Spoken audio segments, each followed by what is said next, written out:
what I hear is they can't find American citizens who are willing to do the work.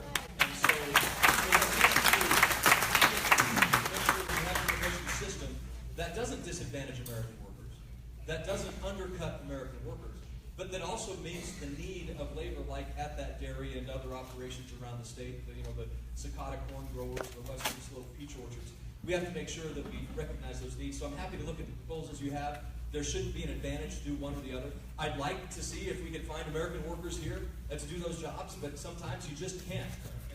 The majority of people get their health care from a group plan from an employer.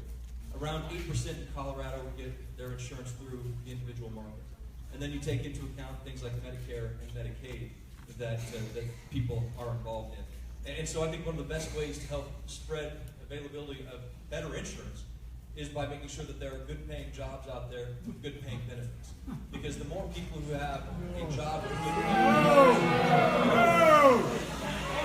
No! Healthcare is healthcare! Let me ask you a question. No! Is the good-paying jobs with benefits? You want healthcare! You want healthcare! What if you can't work? Single payer now! How many people support single payer? Raise your hand. How many people support single payer? Yeah! That's a significant number of people in here who support single payer. The majority! But one of the best ways to get insurance is to make sure we have jobs with good paying benefits. Now, that's for some. There are people in our... If you give me a chance, I'll continue the answer, please. There are people in our society who need help from their community through things like Medicaid, through no fault of their own. The people in Medicare, these are valuable social safety net programs that we have to make sure are sustainable. And what happens right now, Don't cut it! I'm very concerned that those programs won't be sustainable. And so I think that's what we have to figure out is how to make them sustainable. There are several options that I've been working on and promoting. Things like ways to allow a tax credit that would help others get into private insurance. High-risk pools, long-term stability funds. To give me a chance, I'm answering the question. When I spoke with Betsy DeVos, she said she would be a strong supporter of to get Washington out of the way and let local school districts and let local states make decisions. I support school choice. Colorado is a strong school choice state. We've had great success with school choice. And she also supports school choice. I think that's important that we not have a monopoly in education because what works for one family may not work for another family. And one of the best ways to lift people up and out of poverty is through an education system that works for the children.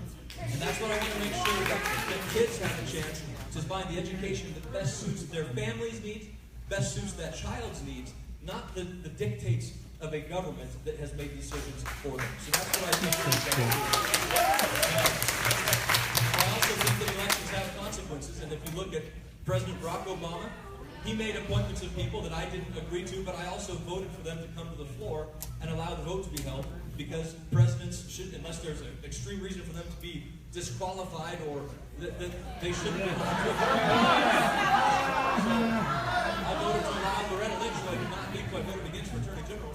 I allowed her to come to the floor for a vote because that was President Obama's pick, and he won the election. And on water, look, in Colorado, if you go to the state capitol, there's a poem that's written on the wall in the rotunda of the state capitol. And to paraphrase, it was a poem written by Thomas Hornsby Farrell. It says something like this: here is a land where its history is written in water. And Weld County, you see it each and every day. And Weld County has carved the agricultural heritage of this county. The South Platte River, has carved the agricultural heritage of this county.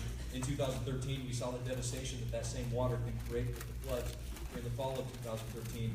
But we have to have more water storage. We've got to build more water storage, because if we don't, we will buy up and dry up of tens of thousands of acres of farmland across the plains of Colorado. And if we value our agriculture, if we value that part of our country and economy, then we have to store more water. So I'm going to continue to support things like NISP and other projects to make sure that we store more water. For you to go.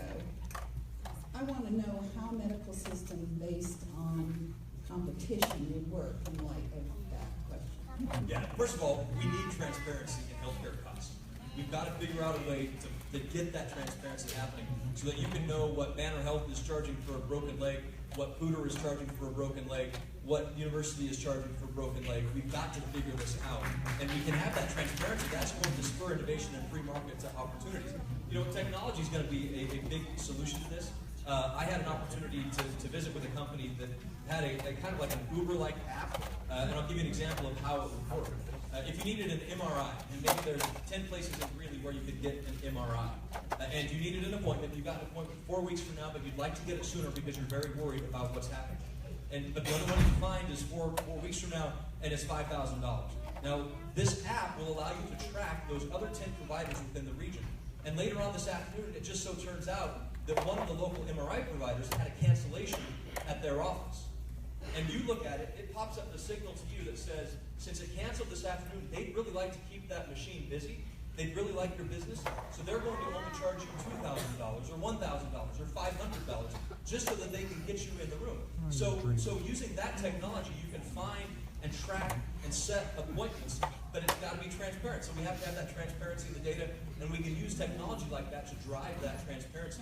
One of the ideas was even that, okay, if your insurance company was going to reimburse that $5,000, or perhaps so Medicare was going to reimburse that $5,000, but you did it for $2,000, then maybe they would write you a check for $500 because you save money. It only costs $2,500 instead of $5,000. Now you can make fun of that, but that's a real technology if you want. Single payer! Single payer! Single payer!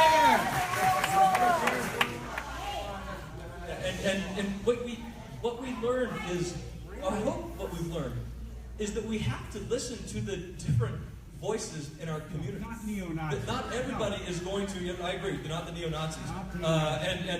But we have to recognize that there are people who voted for Donald Trump. And we have to recognize that there are people who voted for Hillary Clinton.